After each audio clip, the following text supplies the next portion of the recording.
બગસરા શહેરમાં જૂના સ્વામિનારાયણ મંદિર દ્વારા 14મી 21 ડિસેમ્બર સુધી આયોજિત શિક્ષાપત્રી દ્વિશતાબ્દી મહોત્સવનું આયોજન કરાયું, જેમાં ગાય માતાને ધરતી ત્રણના વિશે પૂજ્ય વક્તા શ્રી વિવેક સ્વરૂપ સ્વામી દ્વારા આ કથાનું રસપાન કરાવવામાં આવી રહ્યા છે। ત્યારે બગસરા શહેર અને આસપાસના ગામોમાંથી તેમજ ગુજરાતમાંથી ગૌ પ્રેમીઓ કથાનું રસપાન કરી રહ્યા છે। હરિભક્તો બહોળી સંખ્યામાં કથાનું શ્રવણ કરી રહ્યા। પૂજી લાલજી મહારાજનું આગમન સાથે તેમજ શિક્ષાપત્રી દ્વિશતાબ્દી મહોત્સવ નિમિત્તે ગૌભક્તોને માર્ગદર્શન જુદા જુદા વક્તાઓ દ્વારા કથા દરમિયાન ગાય અને રોગમુક્ત સમાજ આયોજનો કરવામાં આવ્યું। દરરોજ રાત્રે અવનવા ભક્તિ સંગીત કાર્યક્રમો, જેમાં ભજન કીર્તન, હાસ્ય દરબારમાં વિવિધ કલાકારો દ્વારા કાર્યક્રમને અનુલક્ષીને આયોજન કરાયું છે। અશોક મણવર, ન્યૂઝ 14 અમરેલી। આપણે બગસરાને આંગણે 14 તારીખથી 21 તારીખ સુધી એટલે ડિસેમ્બર મહિનાની આ તારીખમાં બહુ મોટો ત્રિમાતૃ મહોત્સવ યોજી રહ્યા છીએ। અત્યારે આ મહોત્સવ પૂરજોશમાં ચાલી રહ્યો છે। હજારો ભક્તો આ મહોત્સવનો લાભ લઈ રહ્યા છે। આપણો દેશ એ ધર્મપ્રધાન દેશ છે। ધર્મની સંસ્કૃતિ બચે તો દેશ બચે એ અનિવાર્ય છે। શાસ્ત્રોના મત પ્રમાણે દેશને બચાવવા માટેનું કોઈ મોટું જો અત્યારે અભિયાન હોય તો એ ઝેરમુક્ત ભારત બને એ છે। અને ઝેરમુક્ત ભારત બનાવવા માટે ગાય આપણે ઘરે રાખશું, ગાય આધારિત ખેતી કરશું તો જ એ શક્ય બનશે। અને એ શક્ય બનશે તો સમાજ બચી શકશે, નહીંતર સમાજમાં કેન્સર, એટેકની બીમારીઓ એટલી પૂરજોશમાં વધતી જાય છે અને આવનારા 5 વર્ષમાં 85થી 90% સુધીના લોકોને કેન્સર થવાની શક્યતા છે।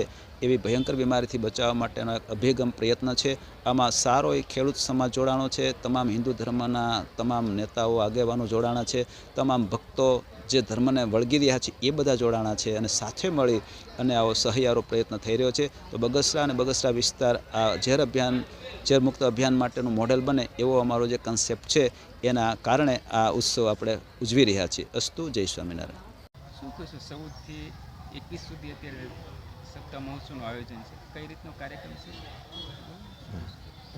પવિત્ર ધામ બગસરા જૂના સ્વામિનારાયણ મંદિર દ્વારા તારીખ 14થી 21 સુધી શિક્ષાપત્રી દ્વિશતાબ્દી મહોત્સવ અંતર્ગત ત્રિમાતૃ મહોત્સવનું આયોજન છે, જેમાં ગાય, માતા અને ધરતી ત્રણના વિશે પૂજ્ય વક્તા પ્રાતસ્મરણીય શ્રી વિવેક સ્વરૂપ સ્વામી દ્વારા આ કથાનું રસપાન કરાવવામાં આવશે। આ કથામાં અત્યારે બગસરા તથા આસપાસના ગામોમાંથી તેમજ ગુજરાતભરના ગૌપ્રેમીઓ અને જે જમીનના જે છે તે બધાય ખેડૂતો અહીંયા હાજર રહી છે। એટલું જ નહીં પણ બગસરા અને આસપાસના ગામોના હરિભક્તો અહીંયા હાજર રહી અને બહોળી સંખ્યામાં કથાનું શ્રવણ કરી રહ્યા છે।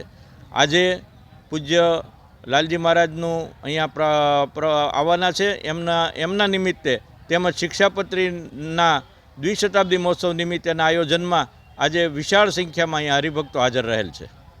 કઈ કઈ રીતના કાર્યક્રમનું આયોજન થશે?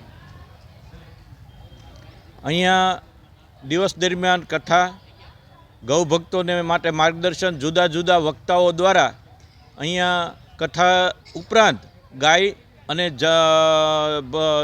રોગમુક્ત સમાજ થાય એ માટેના તમામ આયોજનો કરવામાં આવ્યા છે।